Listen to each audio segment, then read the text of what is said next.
नमस्कार मैत्रिणींनो, मी आज बनवणार आहे रानभाज्यांपैकी अशी एक रानभाजी, ती म्हणजे शेरणी चवळीची भाजी।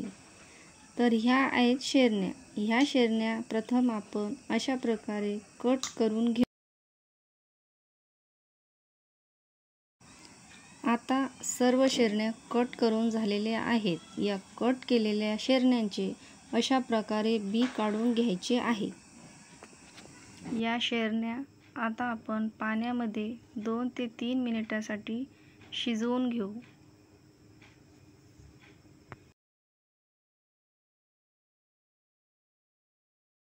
या शिजलेल्या शेरण्या आता आपण चाळणीच्या साहाय्याने त्यातील पाणी गाळून टाकू।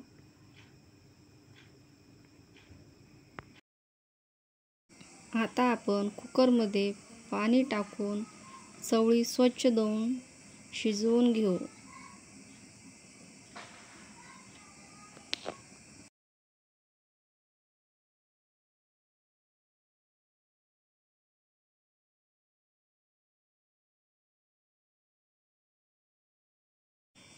आता चवळ्या शिजेपर्यंत आपण मसाला तयार करून घेऊ।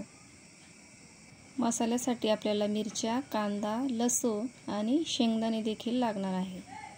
कांदा आता आपण तव्यावर भाजून घेऊ। कांदा आता छान भाजून झालेला आहे। त्या तव्यावर तेल टाकून धने भाजून घेऊ आणि त्यामध्ये तीळ टाकू किंवा तीळाऐवजी तुम्ही खसखस देखील टाकू शकता। 7 ते 8 मिरच्या ह्या देखील तव्यावर भाजून घ्यायच्या आहेत। आता शेंगदाणे भाजून घ्यायचे आहेत। हे सर्व भाजलेले मसाले आता आपण मिक्सरला वाटून घेऊ। त्यामध्ये मीठ, हळद, आपला मसाला तयार आहे। कुकरचं झाकण काढून बघू आपल्या चवळ्या शिजलेल्या आहेत का। चवळ्या अशा प्रकारे छान शिजलेल्या आहेत। भाजी तयार करण्यासाठी पातेल्यामध्ये 3 ते 4 चमचे तेल टाकून घ्यायचे आहे आणि त्यामध्ये आपण काढलेला मसाला 2 मिनिटे परतून घ्यायचा आहे।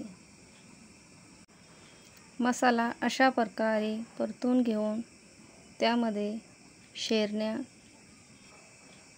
चवळ्या आणि पाणी टाकून ही भाजी 3 ते 4 मिनिटे छान उकळू द्यायची आहे।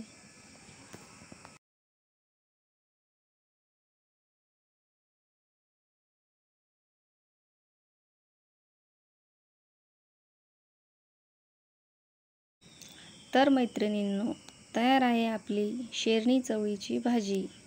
ही भाजी आपण ज्वारी बाजरीची भाकरी किंवा चपाती सोबत देखील खाऊ शकता।